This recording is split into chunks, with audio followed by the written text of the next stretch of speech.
जय हिंद, जय भारत। आप देख रहे हैं डाबरा समाचार, सच हम दिखाते हैं।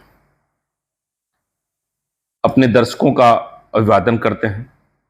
दिन प्रतिदिन हमारे दर्शकों की संख्या बढ़ती जा रही है और जो हमारे पत्रकार साथी हैं वो भी ग्राउंड पे ईमानदारी से, सच्चाई से अच्छी खबर दिखाने की कोशिश करते हैं। हम सबकी शुरुआत बहुत छोटी रही है, लेकिन हम लोग भारत का चौथा स्तंभ का अगर उसके पैरों की धूल भी बन जाएं तो हमारे लिए बहुत सौभाग्य की बात होगी। हम देख रहे हैं इस देश में क्या चल रहा है। आज मीडिया को जो खिताब मिला है वो शर्मनाक है, और आज जिस तरह से मीडिया का बहिष्कार हुआ है इस तरह कभी नहीं देखा गया कि मीडिया की स्थिति इतनी गिर गई हो, मीडिया की हालत इतनी बद से बदतर हो गई हो। आज लोग गो बैक लगा रहे हैं मीडिया को, वापस जाओ। आज जिस तरह से लोगों को खिताब मिला है मीडिया को कि गोदी मीडिया, घटिया मीडिया, दोगली मीडिया, इस तरह का खिताब हमें नहीं चाहिए। चाहे हमारी पहचान बने या ना बने, चाहे हमें कुछ लाभ मिले या ना मिले, लेकिन इस तरह का खिताब हमें नहीं चाहिए। हम चाहते हैं कि जो भी हम लोग खबर दिखाएं उसमें सच्चाई हो, ईमानदारी हो। भले ही हमें समय लगेगा आगे बढ़ने में, लेकिन एक न एक दिन हम लोग ईमानदारी का खिताब पाने की कोशिश कर रहे हैं कि हमें लोग कहें कि ये लोग ईमानदार पत्रकार हैं और इनकी मीडिया ईमानदार है। इसलिए हमारा जो डाबरा समाचार है सच दिखाने की कोशिश करता है। साथियों, 2024 का चुनाव चल रहा है, बहुत ही निर्णायक मोड़ पे है, बहुत ही दिलचस्प लड़ाई हो रही है। एक तरफ एनडीए है, एक तरफ इंडिया है। एनडीए और इंडिया की लड़ाई बहुत ही निर्णायक मोड़ पे जा पहुंची है। प्रथम चरण, द्वितीय चरण और तृतीय चरण का चुनाव हो चुका है। 4 चरण का चुनाव और बाकी है। आधी से ज्यादा सीटों का चुनाव हो चुका है। आने वाले दिनों में, जून में, देश की सत्ता फिर भारतीय जनता पार्टी के पास होगी या कांग्रेस के पास होगी, कुछ नहीं कहा जा सकता।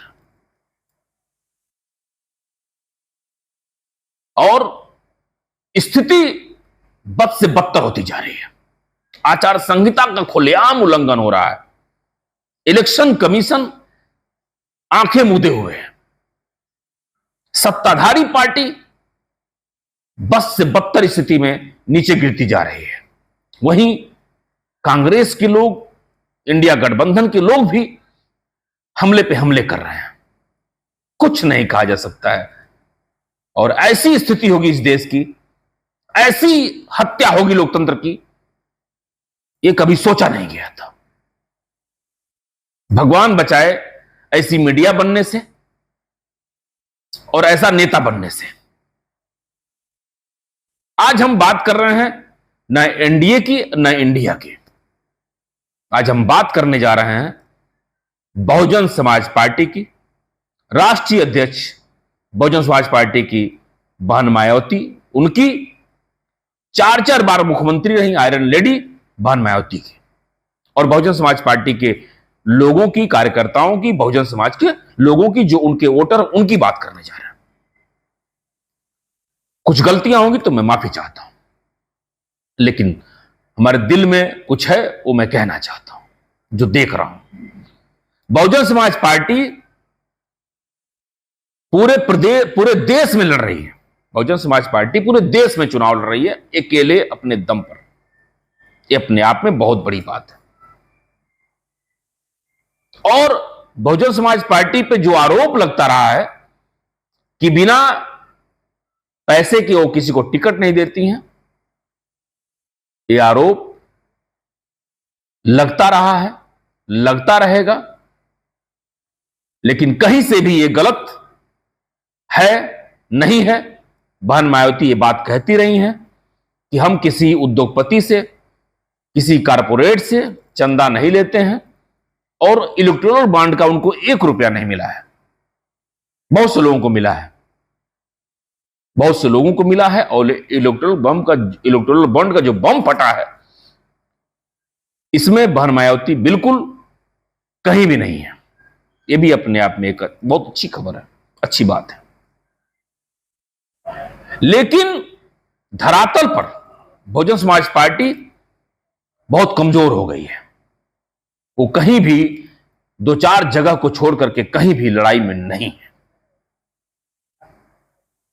बहुजन समाज पार्टी की जो वोटर हैं, वो बहुजन समाज पार्टी को वोट देंगे, चाहे बहुजन समाज पार्टी हारे या जीते। ये ग्राउंड रिपोर्ट है।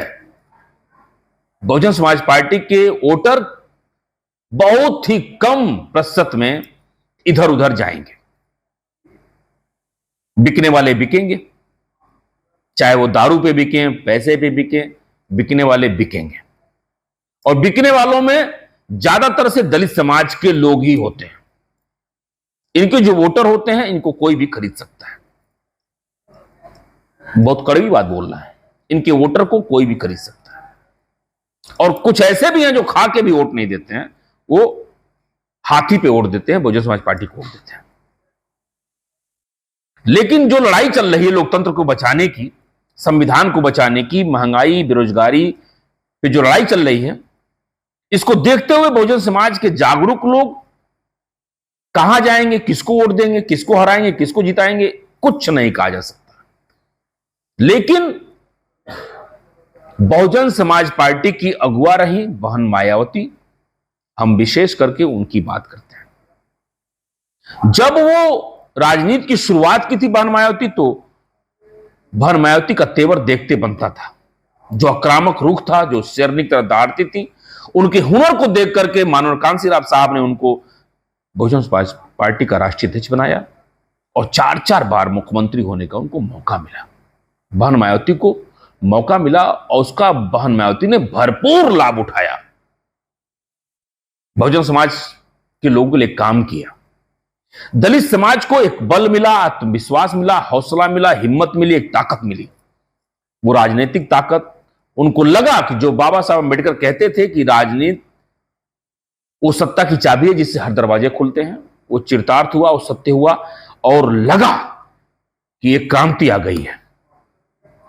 दलित समाज में जो क्रांति आई, जो बदलाव हुआ, जो राजनीतिक उद्भव हुआ, उसमें मानवर साहब का बहुत बहुत बड़ा योगदान रहा। मानव कांसीराम साहब ने बहन मायावती को मौका दिया, और इनका बहन मायावती ने भी अच्छे अच्छे काम किए, इसमें कोई शक नहीं है। जिस तरीके से सोशल इंजीनियरिंग अपना करके बहन मायावती मुख्यमंत्री बनी और काम किया, ये अपने आप में काबिल तारीफ रहा है। उनका शासन भी स्वर्णिम काल रहा है दलित समाज के लिए, बहुजन समाज के लिए, और उत्तर प्रदेश के लिए बहुत सारे विकास कार्य हुए। अंबेडकर पार्क अपने आप में एक ऐतिहासिक कार्य है, जिसको लेकर के विपक्षी लोग उनके ऊपर उंगली उठाते रहे कि इतना उन्होंने खर्चा किया, इतना पैसा पानी की तरह बहाया। लेकिन आज अंबेडकर पार्क एक धरोहर बन चुका है, एक मिसाल बन चुका है, ऐतिहासिक स्थल बन चुका है, जिसके लोग दर्शन करने आते हैं। बहुजन समाज पार्टी आज उत्तर प्रदेश की विधानसभा में सिर्फ मात्र एक सीट है। उमाशंकर सिंह जी बलिया के विधायक हैं। ऐसी स्थिति हो जाएगी बहुजन समाज पार्टी की, ये कभी कोई सोच नहीं सकता था। ऐसा क्यों हुआ? बहुजन समाज पार्टी जब से कमजोर पड़ी है, आज 15 साल से बहन मायावती का वो रूप देखने को नहीं मिला, वो आक्रामकता नहीं मिली। वो देखा गया कि बहुजन समाज पार्टी और बहन मायावती में लोग ढूंढ रहे हैं वही मसीहा, वही नेता जो बहुजन समाज पार्टी बहन मायावती बोलती थी, धारती थी, शेरनी की तरह चिल्लाती थी और लोगों के लिए एक आवाज उठाती थी। आज बहुजन समाज पार्टी के लोग, बहुजन समाज पार्टी कार्यकर्ता, दलित समाज के लोग अपने आप को असहाय, कमजोर महसूस कर रहे हैं। हमारे कहने का मतलब यह है बहन मायावती जी से और बहुजन समाज पार्टी के कार्यकर्ताओं से, दलित समाज के लोगों से कहना चाहता हूं कि सदियों से हम दबाए गए हैं। सदियों से बहुजन समाज के लोगों को दबाया गया है। सदियों से बहुजन समाज के लोगों को कुचला गया है, वंचित शोषित कहा गया है, सदियों से। सॉरी, मौका मिला और लोगों के लिए एक आवाज उठाती थी आज बहुजन समाज पार्टी के लोग, बहुजन समाज पार्टी कार्यकर्ता, दलित समाज के लोग अपने आप को असहाय, कमजोर महसूस कर रहे हैं। हमारे कहने का मतलब यह है बहन मायावती जी से और बहुजन समाज पार्टी के कार्यकर्ताओं से, दलित समाज के लोगों से कहना चाहता हूं कि सदियों से हम दबाए गए हैं, सदियों से बहुजन समाज के लोगों को दबाया गया है, सदियों से बहुजन समाज के लोगों को कुचला गया है, वंचित शोषित कहा गया है, सदियों से। सॉरी, मौका मिला, मसीहा मिला, नेता मिला, तो बहुत से लोगों को मौका मिला। बहुजन समाज पार्टी ने अपने अलावा बहुत लोगों को खड़ा करने की कोशिश की, लेकिन जब भी कोई मुखर हुआ, जब भी कोई बोलना चाहा, जब भी कोई लड़ना चाहा, जब भी कोई नौजवान आगे आना चाहा, उसको बहन मायावती ने निकाल के बाहर कर दिया। कोई भी खड़ा नहीं हो पाया। क्यों? बहुत से नौजवान थे जो क्रांतिकारी थे, और ऐसे भी लोग आज भी क्रांति कर रहे हैं। आज भी ऐसे नौजवान सड़कों पर लड़ रहे हैं, जिसमें से चंद्रशेखर आजाद का नाम है। चंद्रशेखर आजाद भीम आर्मी बना करके जिस तरह से क्रांति की, जिस तरह से लड़ा, जिस तरह से लड़ रहे हैं, जिस तरह से बोल रहे हैं, चल रहे हैं, जेल भी गए, वो लगातार उनका जारी है। आने वाले दिनों में चंद्रशेखर आजाद का क्या रंग रूप होगा, क्या उनकी स्थिति होगी, कितना वोट पाएंगे, जीतेंगे, हारेंगे, कुछ नहीं कहा जा सकता है। लेकिन मैं एक ग्राउंड रिपोर्ट की बात कर रहा हूं कि बहुजन समाज पार्टी के जो वोटर हैं वो कहीं नहीं जाएंगे। 2-4% इधर उधर जा सकते हैं, लेकिन वोट देंगे बहुजन समाज पार्टी को, भले ही बहुजन समाज पार्टी सत्ता में आए या ना आए। जो राष्ट्रीय पार्टी का दर्जा था वो भी छिन गया बहुजन समाज पार्टी से। ये किसकी कमजोरी है? बहन मायावती 15 साल से लगातार चुप हैं, आतंकित हैं, और जब से भारतीय जनता पार्टी आई तब से तो उनके अंदर डराया गया है, डर गई हैं, कुछ नहीं कहा जा सकता। और अंत में जाकर के उन्होंने आकाश आनंद को उतारा, आकाश आनंद को उत्तराधिकारी बनाया। आकाश आनंद चलने लगे, लोगों से मिलने लगे, कैडर करने लगे, मीटिंग करने लगे, और आचार संहिता का मात्र एक एफआईआर हुआ, बहन मायावती ने उनको बैठा दिया, उनको हर पद से हटा दिया और कहा कि अपरिपक्व है। संदेश क्या गया? संदेश जो गया है समाज में वो ये गया है कि बहन मायावती डर करके बैठ गई है, बैठा दी। कुर्बानी देनी पड़ती है बहन जी, कुर्बानी देनी पड़ती है। मौत का डर, संपदा धन बचाने का डर, ये सब डर अगर है तो आप मसीहा के लायक नहीं है बहन जी। हमारी बात बुरी लग सकती है, लेकिन मैं एक बात बता रहा हूं, बाबा साहब ने जितना उनके साथ जिन जिन लोगों ने साम दाम दंड भेद अपनाया, बाबा साहब अगर डरे होते, दबे होते तो अधिकार नहीं मिलता, आपको सत्ता की चाबी नहीं मिलती। जो संदेश आप दे रही हैं समाज को, ये बहुत गलत संदेश जा रहा है। आपको अपने भाई की, अपने भतीजे की कुर्बानी देनी होगी, आपको धन की लालच छोड़नी होगी, आपको सड़कों पे उतरना होगा, वरना दलित समाज के लोग मानते हैं तो बहुत मानते हैं, आंख मूंद कर मानते हैं, भरोसा करते हैं, लेकिन इस तरह से अगर आप रहीं और इस तरह से कुर्बानी देने से पीछे हटी तो कुर्बानी देने वाला कोई आएगा और आपके आंख के सामने से आपका सब कुछ खत्म हो जाएगा। अगर आप चुप रही, कुर्बानी देने से पीछे हटी, तो निश्चित है कि कोई ऐसा आएगा जो कुर्बानी देगा, जो हर तरह से लड़ने को तैयार होगा, जो जेल जाने को तैयार होगा, जो मरने मिटने को तैयार होगा। वो समाज उसी को लाइक करेगा, उसी को पसंद करेगा। आने वाले दिनों में बहुजन समाज के लोग वोट दें, मुझे कोई दिक्कत नहीं है। लेकिन एक ही चीज कहना चाहता हूं कि आपका वोट लोकतंत्र को बचाने का है, आपका वोट संविधान को बचाने के लिए है, आपका वोट देश में एक नए बदलाव के लिए है, आपका वोट बहुत बहुमूल्य है। इसकी कीमत को समझिए और आप अपना वोट जिसको देना है दीजिए, लेकिन आपका वोट फिजूल में ना जाए। आप अच्छा प्रत्याशी देखिए, जो प्रत्याशी अच्छा हो, जो अच्छा काम कर सके, उसको वोट दीजिए।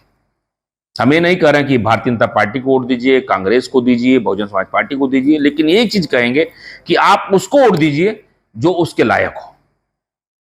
एक बार आप जात से, अपने समाज से परे हट करके आगे बढ़ के सोचिए कि कोई ऐसा भी है जो आपकी बात कर रहा है, कोई ऐसा है जो आपके लिए चलना चाहता है, जो लड़ना चाहता है, जो आगे आपको आगे बढ़ाना चाहता है, देश को आगे बढ़ाना चाहता है। एक बार सोचिए, एक बार विचार करिए और थोड़ा सा अलग हट के सोचिए, ताकि एक बड़ा बदलाव आए और 2000 जून में हम लोगों को एक नई सरकार देखने को मिले, जो नए बदलाव चाहती हो, जो नई क्रांति करना चाहती हो, जो देश का विकास चाहती हो, जो दलित, शोषित, वंचित, पिछड़ा सबके विकास चाहती हो।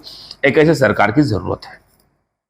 साथियों, हम ज्यादा तो नहीं कहेंगे, लेकिन इतना ही कहेंगे, बहन मायावती के रूप में जिस तरीके से बहुजन समाज के लोग अपना मसीहा देखते रहे और उम्मीद करते हैं आज भी कि वो शासन फिर से आएगा, फिर से वो सत्ता बहन जी को मिलेगी, फिर से वो मुख्यमंत्री बनेंगी, फिर से प्रधानमंत्री बनेंगी, एक बार प्रधानमंत्री बन जाएंगी, ऐसी आसार उम्मीद करना हमको तो लगता है कि बेकार है। ऐसा मौका नहीं आने वाला है। आ जाए तो बहुत अच्छी बात है, लेकिन जिस तरीके से राजनीति हो रही है, जिस तरीके से दुनिया बदल रही है, जिस तरीके से धांधली हो रही है, जिस तरीके से लोकतंत्र की हत्या हो रही है, उससे उम्मीद यही की जा सकती है कि आने वाला दिन और भी बद से बदतर होने की उम्मीद है। तो जो सरकार आएगी वो किसके लिए काम करेगी? आपके लिए करेगी, देश के लिए करेगी, अपने लिए करेगी, कुछ नहीं कहा जा सकता है। लेकिन एक बार आप अपना वोट की कीमत को समझ करके ऐसे व्यक्ति को वोट दीजिए जो आपके लिए काम कर सके, जो आपके लिए चल सके, जो आपकी आवाज को बुलंद कर सके। जात पात धर्म से ऊपर उठ कर काम करिए, वोट दीजिए और आपका वोट बहुत बहुमूल्य है। जय हिंद, जय भारत। देखते रहिए डबरा समाचार।